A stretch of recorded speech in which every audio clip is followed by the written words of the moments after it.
Assalamu alaikum wa rahmatullahi wa barakatuh to some of you, and peace out to the rest of you. Hit the share button because the message is more important than the messenger. Shout out to Abin Preach and to the features to whom I'm still listening, and shout out to Chicken is Bay for sending me one of the links. Regarding Andrew Tate, I'm still listening and I learn more, but I'm going to say this based on what I've been able to see within the last 28 hours. I think they got Andrew Tate. I think he's going to go to prison. I believe they picked Andrew Tate up for a combination of things. Things he hasn't done, things he did, and has since stopped. I think they got him for those things. And things other people did that worked with him and may not have even told him. I think they got him for all of these things now. Before I stop this recording and ending it, and I end it, I want to tell you all this about the second category I mentioned, things he didn't do, but he said. That's snitching. Snitching on yourself. That actually has a relationship to why Naomi Osaka is now, with no marriage, pregnant. And that's real simple. We've been living in a time when right is becoming wrong and wrong is becoming right. And the further along we go in time, the more wrong right becomes and the more right wrong becomes. People have been incentivized to brag about things they didn't do. Because, see, bragging about yourself in one context is snitching in another context on yourself. It's a confession. A boast and a confession really depend on social context. When I was coming up 3 decades ago, a guy was not supposed to say that he's a virgin.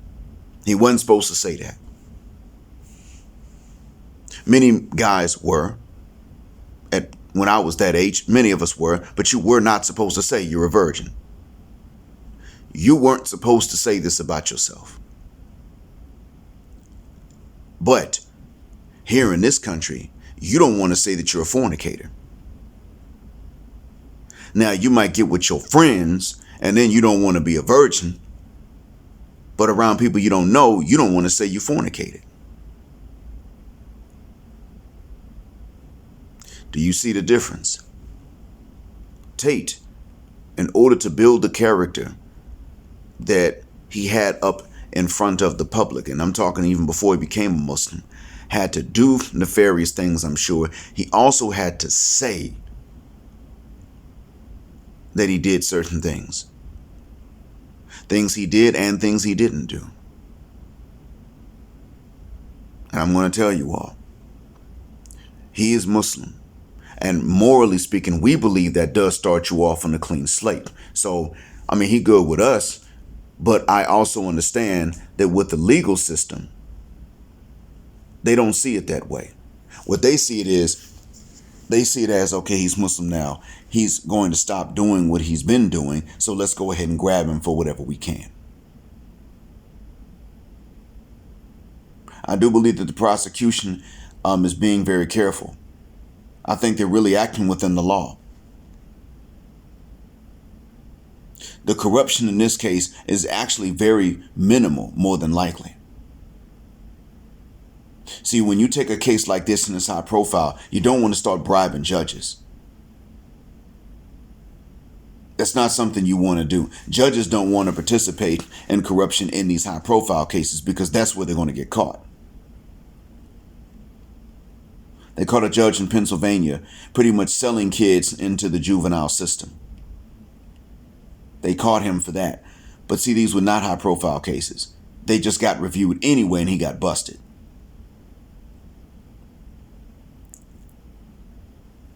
In Tate's case, a judge is not going to want to take a bribe. Prosecutors are leaking info that they want the press to have. What I think is going to be the case is that the reason that they made the decision to go ahead as they have is because he's Muslim, and they can get some women to say certain things. Plus, they got an ex-cop. They picked up an ex-cop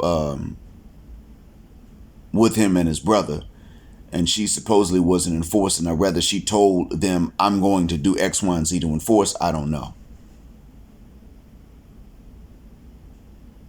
They may have had an understanding that she was good at keeping them on the job. But you have evidence of his innocence as well, and that is going to be kept down. This is going to be a messy case. We're not going to be able to prove that Tate, before he was Muslim, was innocent.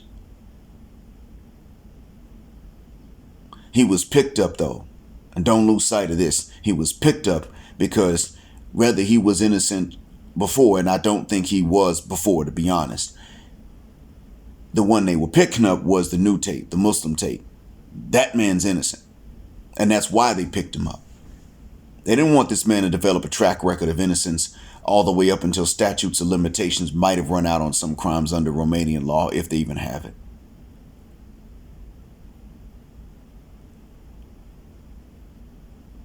They're going to find whatever they can. And I want this to be a lesson to all of us. You can be innocent, and they can get you. And one of the reasons they can get you when you are innocent is because, socially speaking, we have come up in situations in which it is beneficial to lie against yourself because you don't see it as lying against yourself. Because what brings shame in most situations before doesn't bring shame in most situations now. And what still brings shame today will not bring shame in another decade. That's why Naomi Osaka has to announce that she's pregnant with a rapper to whom she's not engaged, let alone married, and then announce it. This gives her credibility with the hyenas. She wasn't raised that way. What it really comes down to is that immoral culture always wins, and it's always winning the popularity contest. But once you get into that, somebody's got something on you because you're going to go along with it. What we're seeing in this case are two completely unrelated stories coming out of the same pattern. That's what I wanted you all to pay attention to.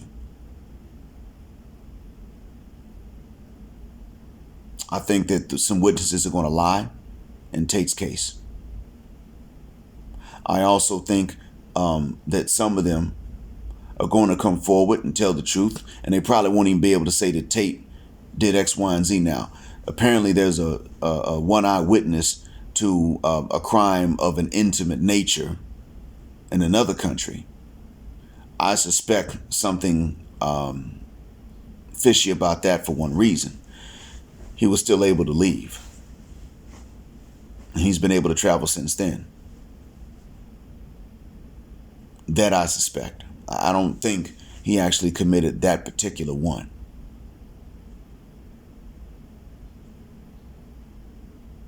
But that's just my speculation. Andrew Tate is waking up now in a prison cell and going into these courtrooms. Well, no, he would not. He absolutely would not. But if he was making money and not paying the girls for the work they did, then morally and legally he's going to have to answer for that. And they shouldn't have done the work. So in a nutshell, our Muslim brother may have made too big of a mess, and verbally made an even bigger mess than he actually did with his actions, for him to just make this clean transition into Islam, and being able to focus only on that and not have to focus on what he's done before. He may have simply made too big of a mess in front of too many people to just leave that life behind. We welcome him religiously and spiritually. But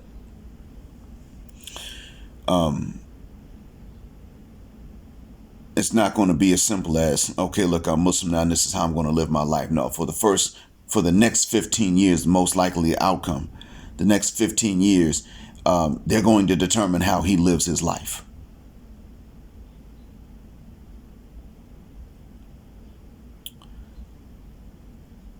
That's as much as I can see right now, and I'm going to go and learn some more. But I now have mixed feelings about his guilt and his innocence. And it's based on what evidence has leaked. As far as him trafficking and keeping girls there against their will, I doubt he would do that. But he's on video talking about how to get them to get all this money and then turn around and give the money to you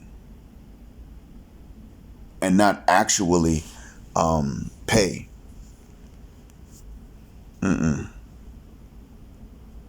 What that means is that the very wealth for which a lot of young non-Muslim and Muslim guys alike look up to him was ill-gotten. And this may very well be more a lesson for those who looked up to him than it is for him. I hope this helps. Thanks for listening. Black heart, black mind, black out, assalamu alaikum. And as always, black, heterosexual, non-select male power. Just because they don't like it in black patriarchy until extinction or judgment day.